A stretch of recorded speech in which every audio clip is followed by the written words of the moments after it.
Hi guys, it's me, Mr. Drake. Before we jump into the video, I just wanted to say a really quick thank you to all of my subscribers and anyone that's been involved in the channel up to this point. I appreciate all of your support and advice. If I could ask you though, could you do me one favour? In order to put my face, I don't know why you want to do that, in front of new viewers, I need to get a longer watch time. So if you could watch this video through to the end, it would help put the video on suggested lists and get new viewers into the channel. And if you're a new viewer and you like what you see, consider subscribing or find me on Instagram. Have a wonderful day and I'll see you soon. Actually, I'll see you in 3, 2, 1. How's it going everybody? We are back once again handling another divisive debate in this video. And the question we're asking is, should I overpay my mortgage? Now let's not mess around, there's money on the line. We're going to dive straight in and have a look. Just like last week's video, you're going to see a lot of people sitting on both sides of the fence, with a lot of people screaming, do it, overpay your mortgage, clear your debts faster. And then you'll see people on the other side of the fence screaming from the top of their lungs, don't do it. So who do you listen to? Don't overpay, debt free, be debt free.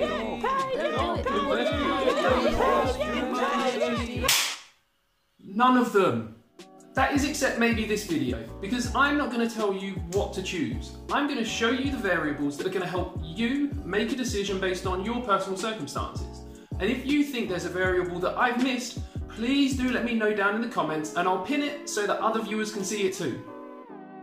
Because no two people are ever the same and no two mortgages are ever the same. How can anybody give universal advice that's always right? Well, they can't. So without any further ado, we're going to take a look at the variables so that you can decide for yourself whether you should be overpaying on your mortgage or not. Surplus cash flow, also known as can you afford overpayments? If you're living month to month, paycheck to paycheck, or you're spending more than you're earning, then overpayments should be the last thing on your mind. What you need to prioritise is getting yourself into a positive cash flow. I've done more about this in other videos. If you're in a position where you're able to keep £100 to £400 a month of your income after expenses, I suggest building up an emergency savings fund, because 1 month's loss of income could devastate your finances. An emergency savings fund should be around 6 months of your income, and it's designed to protect you against things like loss of income or unexpected costs. If you find that you've had to use any of your emergency savings fund at any point, you need to make refilling it to that 6-month level the priority. Typically, a mortgage lender is going to want to get their hands on as much of your money as possible, so it's unlikely you're going to have more than about £400 a month spare unless you get a new job or you drastically decrease your expenses. If you find yourself in this position, you could consider reducing the contract length of your mortgage. This would contractually increase your mortgage repayments, it could reduce your interest rate, and it means that you'll pay less total interest over the course of the mortgage. Debt is like an onion, there's layers to it. Some debts are worse than others, and in this video I want to be very clear in letting you guys know I do not count student loan debts issued after 1998 as a debt. They're more like a student tax. This is because you only make a repayment when you're paid. So if you're not paid, you don't make repayments. And as things stand, after 30 years, the slate is wiped clean. Most Brits will never pay off the total value of their student loan debt, so don't try. Unless you feel like being super generous to the government, or you're an exceptionally high income earner. I do consider any other type of debt a priority though. This includes credit cards and store cards, loans and overdrafts, finance agreements, and unpaid fees and penalties. There are 2 main debt repayment methods that are widely held as the best within the debt-free community, and they are the debt snowball and the debt avalanche methods. With one of these, you overpay the highest interest debt first, and with the other one, you repay the lowest value debt first. With neither of these lists should you find your mortgage at the top if you have any other debts. So it's important to focus on clearing those other debts first, and then once they're clear and you've built up a 6-month emergency fund, you can then focus your surplus cash flow on building up your overpayments on your mortgage. I'd like to add, even if your debts are being held on a 0% card where no interest is being applied, your mortgage isn't going anywhere above 5, maybe 6% max for a long time. But that 0% interest term will end, and the interest rates that replace it are eye-wateringly high. So you want to make sure that you get that interest applied debt free first, and then you can focus on your mortgage because the interest rate on that is much less volatile. It's important to note that the returns on your investments on average must be higher than the interest on your mortgage across the life of the mortgage. Historically speaking, the average return in the stock market has been 6 to 10%. There's no guarantees though that this will continue to be the case going forward, so there is an element of risk when you make investments in the stock market. And for more secure investments like bonds or savings accounts, it's unlikely that the interest rates available in them will much surpass the interest rate you'll be paying on your mortgage unless you have a rock bottom rate of 1.5% to 3% on your mortgage. If you do decide to save or invest, I strongly suggest that you use an ISA account to protect against tax, because tax could nullify the benefits of investing altogether. Not all investments are available through an ISA tax protection, so for more information on ISAs, I've linked to my playlist up in the corner so that you can check out some more information about them. Using hypothetical situations, I hope to show you the maths behind why investing can be the better solution, but this doesn't mean the example returns that I use are guaranteed for you. Option 1 is to overpay your mortgage and then invest once the mortgage is clear. A £100 a month overpayment to £160,000 3% 25-year mortgage would save you a total of £12,000 of interest and pay off the mortgage 4 years faster. If you were to then invest your mortgage plus the £100 overpayment for those 4 years, compounded monthly at 4%, you would have an investment portfolio worth £44,700. This would mean your net worth would be a £200,000 house plus £44,700 of investments, bringing a total of £244,700. Option 2 is to invest. If you were to invest that £100 a month from the start of your mortgage for the 25 years instead of overpaying, again at a 4% return compounded monthly, your investment account would be worth £51,500. This means your total net worth after 25 years would be a £200,000 house plus £51,500 of investments, a total of £251,500. The reason for this is compounding. The earlier you can start taking advantage of this, the more effective it will become in your future. Compound interest is where you earn interest from the interest that's already been returned. An example of this is, say you have £5,000 in an account paying 5% interest compounded yearly. After a year, you'll make £250 interest. The next year, you'd make 5% of £5,250, which is £262.50. The additional £12.50 in returns is the compounded interest. By year 5, you'll make £303.88 in interest, and by year 50, you'd make £2,730.33 in interest. Compound interest is applied when you reinvest your profits. Some of the ways that you could take advantage of compound interest would be peer-to-peer lending, dividend stocks, bonds, and savings accounts. It's important to know how often the profits are returned to you, whether it's monthly, quarterly, biannually, or annually, because this will make a huge impact on your financial returns over 25 years. The more often you can compound per year, the better. Compounded growth is found in the stock market. When you buy a share in a company, the value of that share is relatively based on the overall worth of the company. If the company was to increase in worth by 10%, it is likely that your share in the company will also grow by about 10%. If the following year the company again grows by 10%, as does your share, then you have compounded your growth because you have initiated growth on the growth of the previous year. So to give that a numerical value, let's say your share cost £100, and after a year it increased by 10% to £110. The second year, it again increases by 10%, and it's now worth £121. I have to impress upon you that no investment has a guaranteed return rate or a guaranteed profit, and shares can go down in value as well as up, which brings an element of risk with it. If you sell a share for less than you bought it, you will lose money, and you could lose all invested capital because there are no investment protections like there are in savings accounts. Whilst dividend stocks pay a percentage yield for owning a share, the value of the share can still go down from the price which you bought it. Government and treasury bonds are backed by the countries that issue them. This means they offer the highest level of security outside of FSCS protected savings accounts, because in order for the bond to default, the country would have to go bankrupt.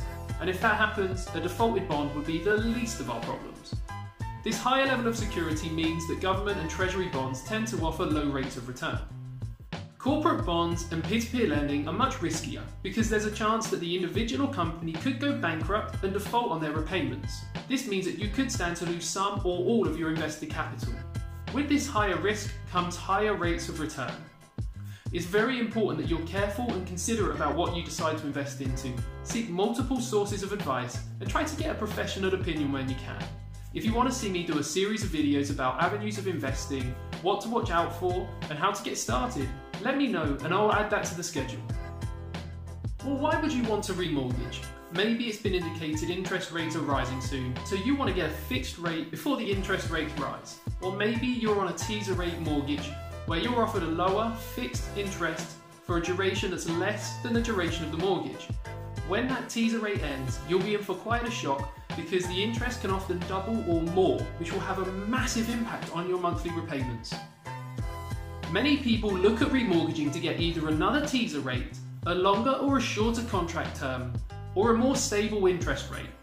When looking to remortgage, the better your loan to value percentage, the better the offers that you're going to receive.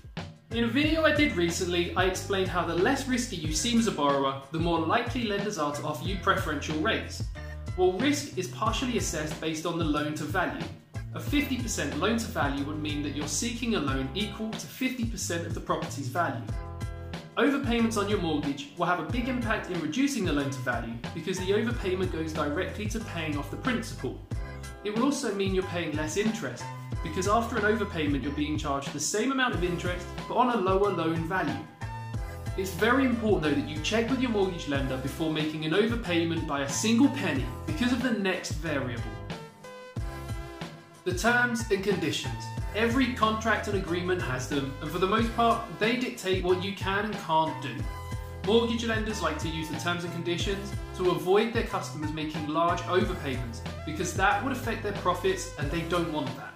The main deterrent for overpayments is a penalty charge, but most mortgage lenders will use different terms and conditions to control and dictate how much you can overpay. Some will allow you to overpay a percentage of the property's value per year. Some will only allow you to make one overpayment per year, and some may allow you to make as many overpayments as you wish per year, overpaying by as much as you want.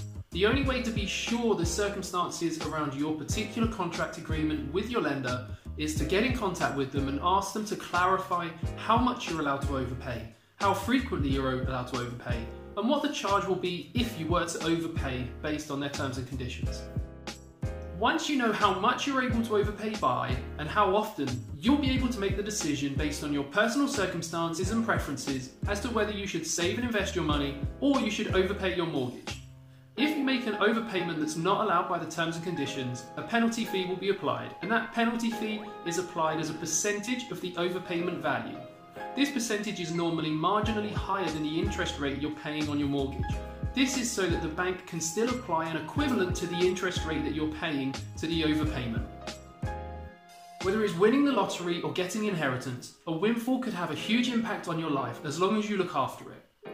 As long as you are cash flow positive, have no debts and have a 6-month emergency fund, you can decide the fate of your money between investing and saving it, paying off your mortgage, or a combination of both.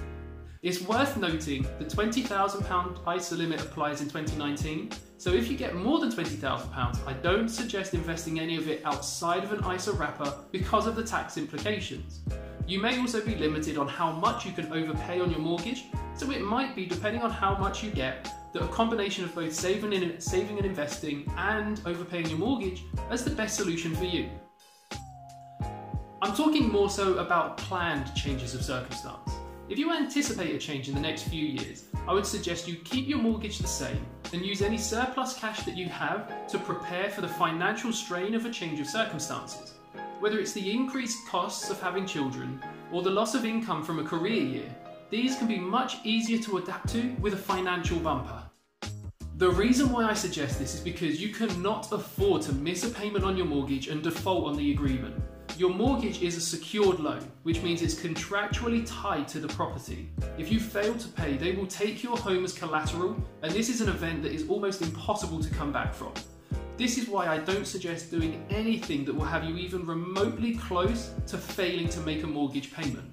Give yourself the additional financial bumper on top of your emergency savings to help you through the transitional phase if you're expecting a change to your circumstances. Now, how fantastic would it be if you were able to save and lower your mortgage at the same time? Well, an offset mortgage allows you to offset the value of your mortgage against the value in a current or savings account. To give you an example, a £160,000 mortgage offset by a current account with your 6-month emergency fund in it of £12,000 means that you'd now be paying interest on a £148,000 mortgage. And if you needed access to your emergency funds, it's as easy as using your current account, because you're using your current account. It is important to consider the rates and terms and conditions of an offset mortgage too, because they typically tend to charge higher interest rates than most mortgage types and are generally only available on a loan to value of less than 75%.